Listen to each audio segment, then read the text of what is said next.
and I have sort of coached Pakistan and also captained Pakistan for a little while. So I have seen lots of ups and downs, and I've seen Pakistan winning a lot of titles during that time also, and also seen a lot of controversies during that time. Pakistan had more problems within the team, even outside the team also. But yeah, it's a tough one to pinpoint why this was. I think the entire cricketing circuit in Pakistan suffered because of that match fixing timing. Not only Pakistan, of course, India as well as other countries in a way. Let's talk about Wakar Younuss, the coach, and when you gave up the game, was there a sense of relief at that time, and did you think that you would want to stay involved with cricket in this capacity? How did this whole idea of coaching germinate in your mind?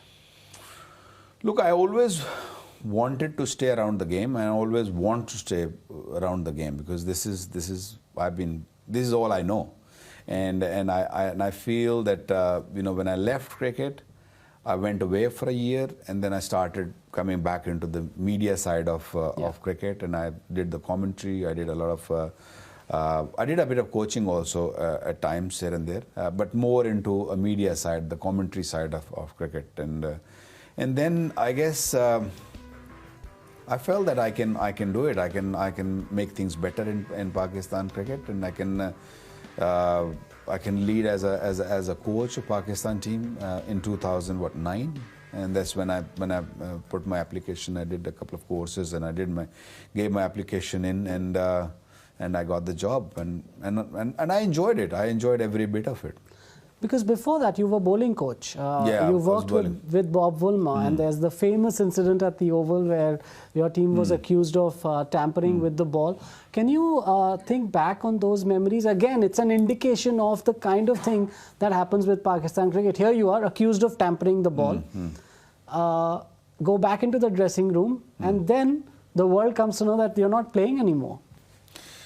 Yeah, I thought the whole episode was pretty ugly, and it was unnecessary of the umpire, which the team and the captain felt that it shouldn't have happened, and they were what I can't exactly remember. They were just putting some penalty, and they were 5-run penalty. Yeah, and more than 5-run penalty, it was the allegation. Yes, which was more ugly, and I guess this is how it happened, and the entire team sat down, and Inzamam was the captain, and decided this is not fair. In the over, rather than the sort of talk about the minor details of this, in the overarching view of this again is a very Pakistani gift to the game, almost, if you want. Is it not understood? Is the skill not understood, or so many years later, do you believe that it is actually something that is that changes the condition of the ball and hence illegal? Look, I think this art is not really understood. I still feel that there are some who have understood. Malinga has understood. Darren Gough has understood. There are a lot of others who have done it. Shami, the youngster from India, they understood. I think people don't realize that it's not only the shape of the ball or the condition of the ball. It's a lot to do with your action and the speed you ball. So people are misunderstood then, and they still I feel that it's still not really been utilized. If you look around the fast bowlers, very conventional fast bowlers with a very easy action. It needs a certain kind of action to be more effective and to be more useful. Now, that's one aspect. Then we move on to Pakistan coach. Here you are in this job, and then Lord's 2010 happens. Can you actually, Wakar, all these years later, think back on that day? The revelation came a bit later. When the incident itself happened, you had a conversation with Mohammad Amir about the actual delivery of that no ball. What do you recall of that day?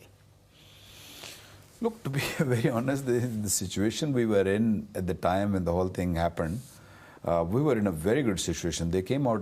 That was the first morning of the test match, and they were 5 down when the whole thing happened, and they came out, and I sort of asked him, what the hell was that? A couple of no balls, and not the small no balls. They were like a huge no balls, and because he was not someone who bowled no balls. He was not someone who had a history of bowling no balls. That was more surprising for me, right? And I gave this verdicts in the court of law also. This, right. Because they asked me the same question what you're asking, and I asked him the same question, and Salman Butt, of course, jumped in, and he said, look, I told him to do it because because Jonathan Trott was batting, and he said he was coming down the track, and I thought, okay, just bang him couple short, don't worry about the no ball. And this is this is the answer I got from the captain and of course from the bowler, and I bought it. And any coach, if you ask him this is a tactic, or captain tells you that this is a tactic, you'll say, yeah, okay, fair enough. We're 5 down. They were 5 down for 50 odd runs on the board. We're happy days. So this is how it is. This is how whole thing happened. And yeah, later on when the whole thing came, and then started thinking about it, and then it was very ugly then.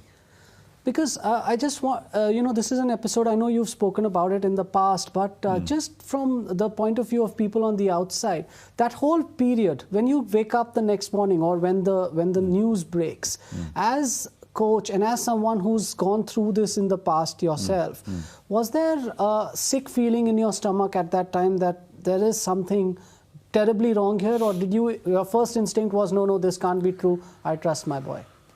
Look, it was very sickening. It was sickening not only me, but it was sickening the entire unit. It was very.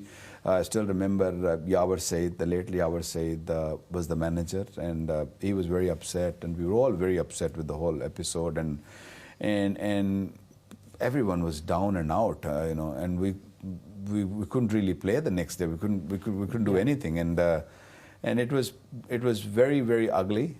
Even at one stage, I thought, I think that's it. Do I really want to work? Do I really want to carry on with this whole thing? And then I went back and I spoke to my family, and I couldn't really leave the team at the time.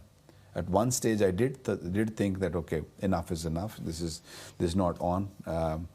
But yeah, then I went back and thought about it, and I wanted to back these guys. It's not their fault. It's maybe 1 or 2 have done it, but the rest, they don't deserve all this. Then if I leave now, it's gonna get, worse, and so this is how this whole thing happened. And then Miss Butt took over after that, and things started sort of rolling better, and we did extremely well after that. Because this 18-year-old boy, this boy wonder, really this really gifted bowler coming through the great legacy of you guys and all the fast bowlers that have preceded.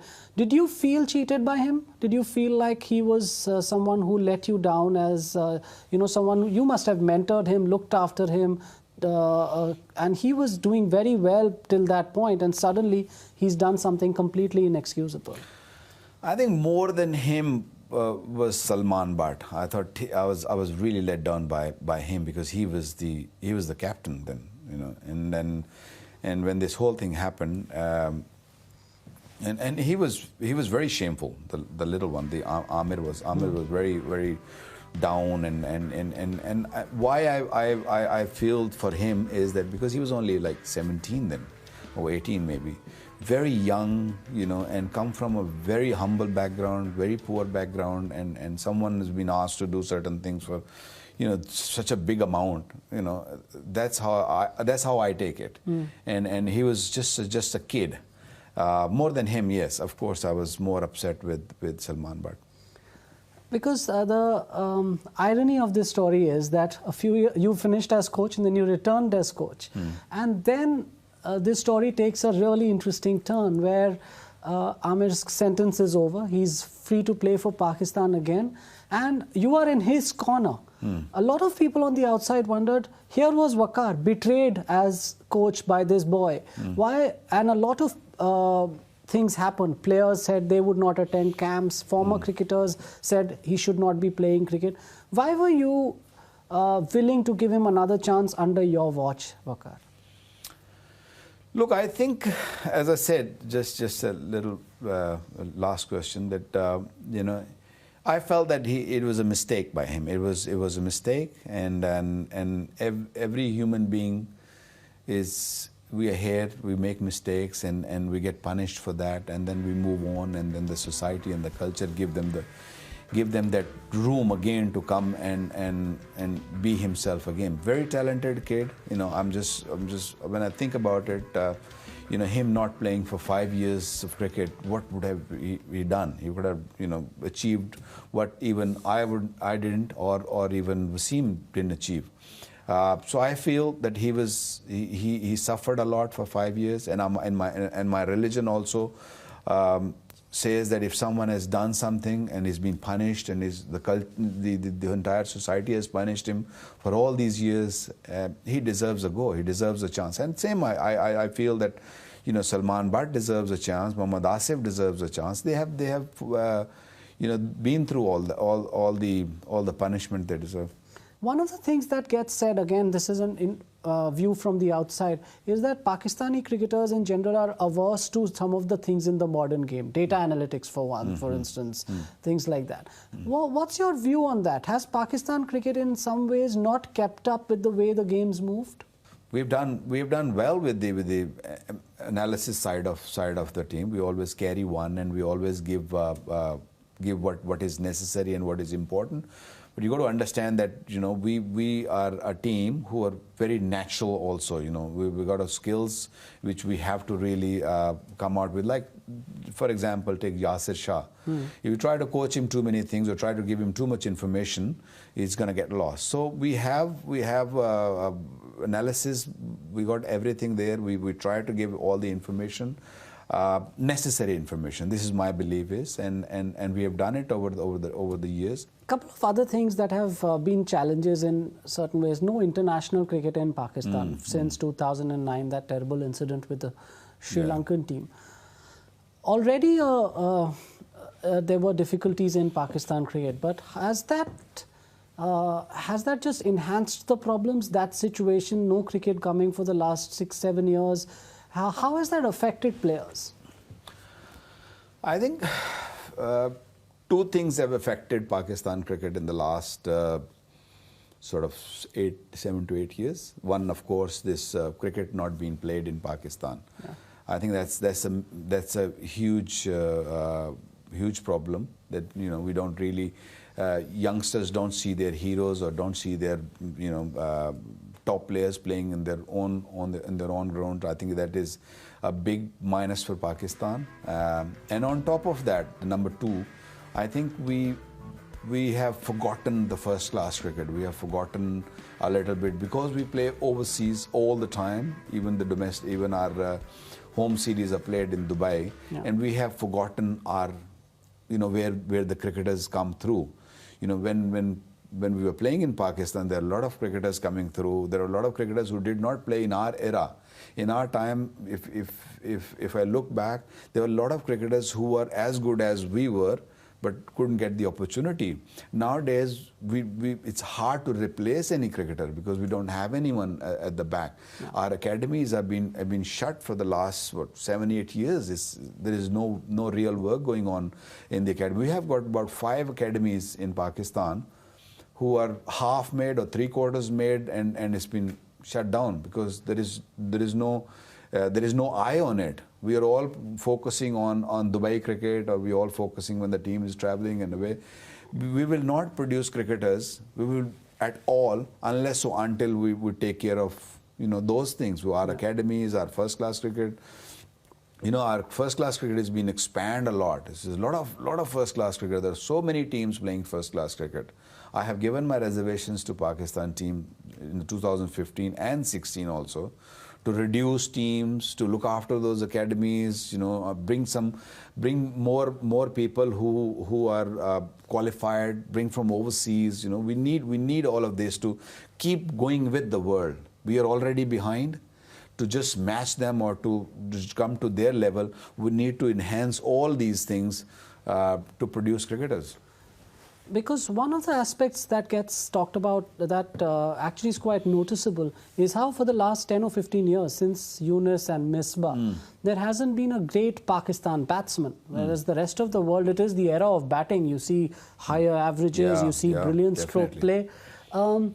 Why has that decay almost been so dramatic that you're not seeing a Pakistan batsman or two or three Pakistani young batsmen come through who can really be counted among the best in the world?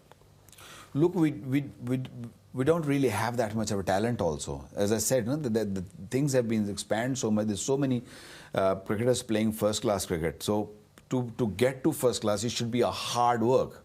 You ask Inzamam, you ask Younussss, you ask Yusuf, you ask these guys who are greats of Pakistan's batting in the last, when did they leave? They leave in what, 2008, 9? Yeah, this is the last time we've seen like a great. There are a couple playing right now like Younussss and Misbah, but we don't really have those quality. That quality is missing. Yeah. So I think because of the cricket moved away from our country, people are not seeing Younussss playing in Lahore or Karachi or Peshawar or some other kind of places or other players. That interest among the younger players is going down. So I think we need to enhance that by those academies. As I said, academies needs to come up and do their job. So that missing part where they don't see their cricketers, at least they will have the facility to do really well. Nowadays, cricket is changing. The fitness is changing. The dietitians needs to be there. There are a lot of things needs to be changed in Pakistan. Yeah, because among the things that happened was when you resigned as coach, you gave a report. These things are meant to be secret, but they became part of a large media debate. Among the things you said was you looked at individuals and you said, there are players that we have invested in who we need to now send back to domestic cricket, guys like Umar Akmal, Ahmad Shehzad. But if there is a dearth of players available, how is it that Pakistan can actually not play these guys at the highest level? Would the international team stay competitive if players are kept sent back and not considered for international selection? Look, Gaurav, I think it was 1999 or 98. I was dropped from Pakistan team. I was dropped. I had so many performances. I had a bad form. I was dropped. I went back and I played cricket with the under-19 kids. And I built a team which is called the Redco. It was in Islamabad-based team. I built a team which was all around me were the under-19 kids. And I played for them for a good half a season, not full season, but half a season. And I gained my form, my attitude, my hunger toward the game, toward international cricket. So when I say to certain players, if I wrote something to the cricket board which was leaked, which was bad, that send these guys to first class cricket, so they can achieve, they can get back to that hunger mode again, which I felt the guys in the Pakistan team were not hungry enough. It has been given to them just in a plate, which I feel that still needs to be done. And yes, if we are winning and some are not performing, it's okay, just carry on with them. When you're losing, I think you need to bring the younger blood. You need to see what's next in our domestic cricket. The guys who have performed at the domestic level, don't they deserve a go? Why not?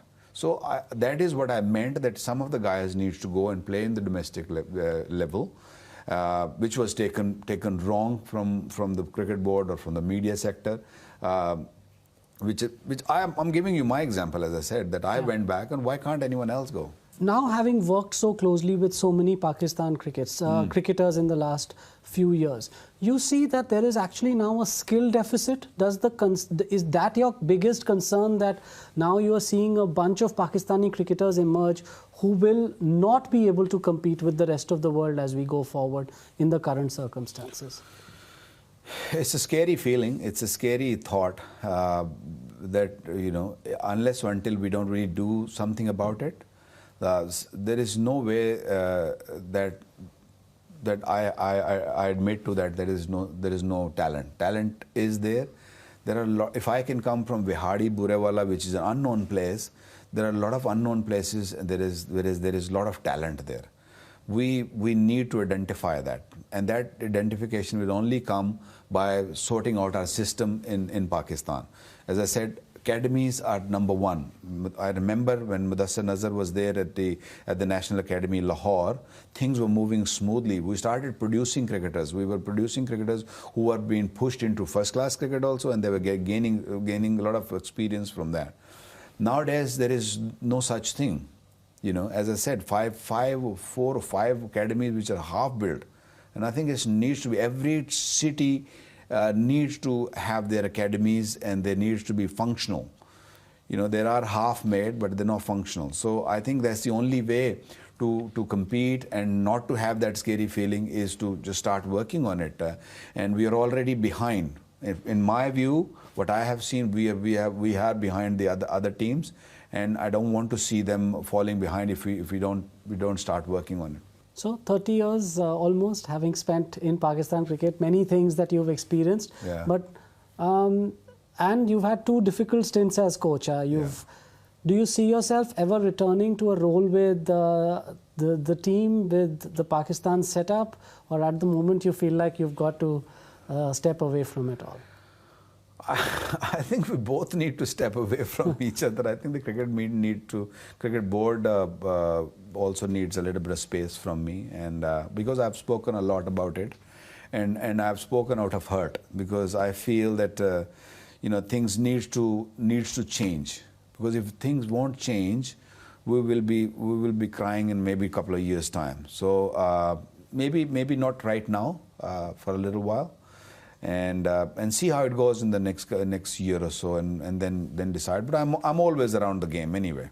But when you're walking around the streets of cities in Pakistan, you still see the same passion and love and verve for the game, because it remains such a important country to cricket.